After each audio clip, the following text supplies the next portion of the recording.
अष्टावक्र गीता ये एक ऐसा प्राचीन ग्रंथ है जो हमारे अस्तित्व के सबसे गहरे सवालों में से एक पर सीधा वार करता है। आज हम इसी सवाल की तह तक जाने की कोशिश करेंगे। तो आखिर ये जन्म और मृत्यु है किसके हाथ में? एक ऐसा सवाल जो शायद हम सब ने कभी न कभी खुद से पूछा है। सदियों से बड़े बड़े ज्ञानी, दार्शनिक इसी गुत्थी को सुलझाने में लगे हैं। पर क्या हो अगर इसका जवाब हमारी सोच से बिल्कुल परे हो? और यहीं पर अष्टावक्र गीता एक ऐसा दावा करती है जो दिमाग को हिलाकर रख देता है। वो कहते हैं, असल में जन्म और मृत्यु है ही नहीं। सोचिए, ये कैसे मुमकिन हो सकता है? चलिए इस क्रांतिकारी विचार को थोड़ा और गहराई से समझते हैं। तो अष्टावक्र के हिसाब से हमारी सबसे बड़ी गलती, सबसे पहली भूल ही यही है। हम सब जन्म और मृत्यु को एक सच्चाई, एक असलियत मानकर बैठे हैं।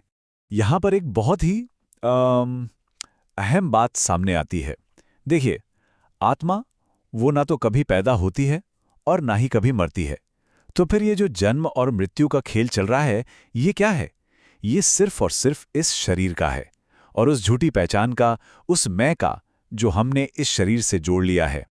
अच्छा, तो अगर जन्म और मृत्यु असल में है ही नहीं, तो फिर उन सब बातों का क्या जो हम बचपन से सुनते आए हैं कि भाई सब कुछ भगवान के हाथ में है या हमारे कर्म ही सब तय करते हैं? इन धारणाओं को अष्टावक्र कैसे देखते हैं? तो एक तरफ है हमारी आम मान्यता कि ईश्वर ही हैं जो जन्म और मृत्यु को कंट्रोल करते हैं, लेकिन दूसरी तरफ है अष्टावक्र का सच जो इससे एकदम उल्टा है। वो कहते हैं कि ईश्वर कुछ करता ही नहीं, वो करता नहीं है, वो सिर्फ साक्षी है, एक साइलेंट ऑब्जर्वर की तरह। अब जरा सोचिए, जो कुछ कर ही नहीं रहा, वो किसी को जन्म या मृत्यु कैसे दे सकता है? असल में ये मानना कि कोई ऊपर वाली ताकत हमारे भाग्य को चला रही है, ये हमारे मन के लिए एक तरह की सहूलियत है, एक कंफर्ट जोन है। ये हमें हमारे डर से, हमारी असुरक्षा से लड़ने में मदद करता है। लेकिन अष्टावक्र की सीख वो इस सहारे को ही हमसे दूर कर देती है। और कर्मों का क्या? क्या हमारे अच्छे बुरे कर्म ये तय करते हैं कि हम कब पैदा होंगे और कब मरेंगे? यहाँ भी अष्टावक्र का नजरिया बिल्कुल साफ है। वो कहते हैं कि ये जो कर्म और भाग्य का पूरा कॉन्सेप्ट है ना, ये सिर्फ शरीर और मन के लेवल पे काम करता है। जो हमारी असली आत्मा है, हमारा सच्चा स्वरूप, उस पर इसका कोई असर, जरा भी असर नहीं होता। तो सवाल फिर वहीं आ जाता है, अगर भगवान नहीं, कर्म नहीं, तो फिर ये जन्म और मृत्यु का पूरा भ्रम, ये इल्यूजन बनाया किसने है? इसका रचयिता कौन है? जवाब हमारे बहुत बहुत ज्यादा करीब है। ये कोई कॉस्मिक इवेंट नहीं है, कोई आसमानी घटना नहीं। जन्म और मृत्यु ये पूरी तरह से हमारे अपने मन की, जी हाँ, हमारे मन की उपज है। हमारा मन ही वो मास्टर कारीगर है जो इस पूरे खेल को रचता है। अब समझते हैं कि मन ये करता कैसे है। ये बड़ा दिलचस्प है। देखिए, सबसे पहले मन क्या करता है?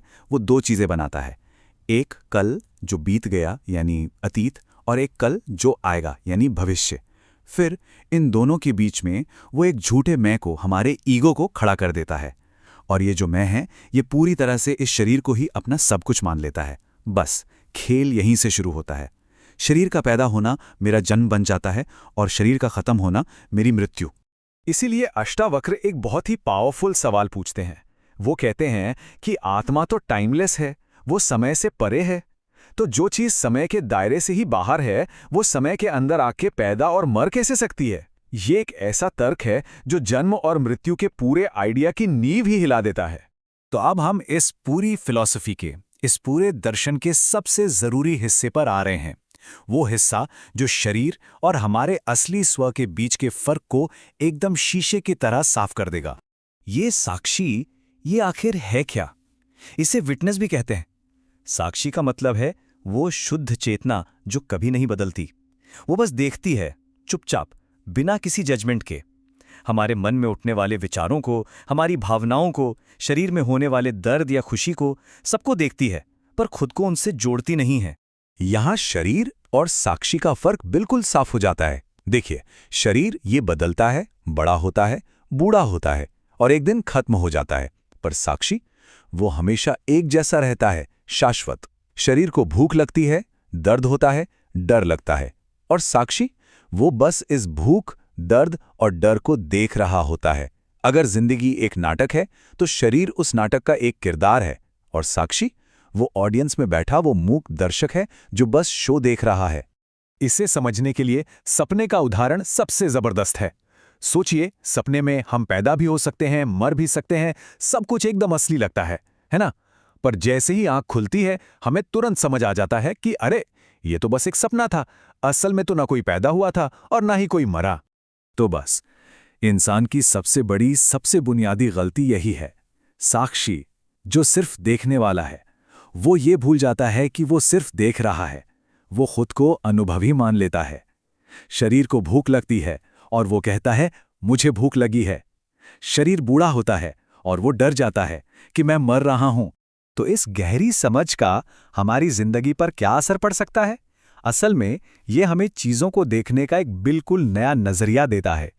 और वो नजरिया ये है कि मुक्ति, या जिसे हम मोक्ष कहते हैं, वो कोई ऐसी चीज नहीं है जिसे भविष्य में जाके पाना है, कोई मंजिल नहीं है।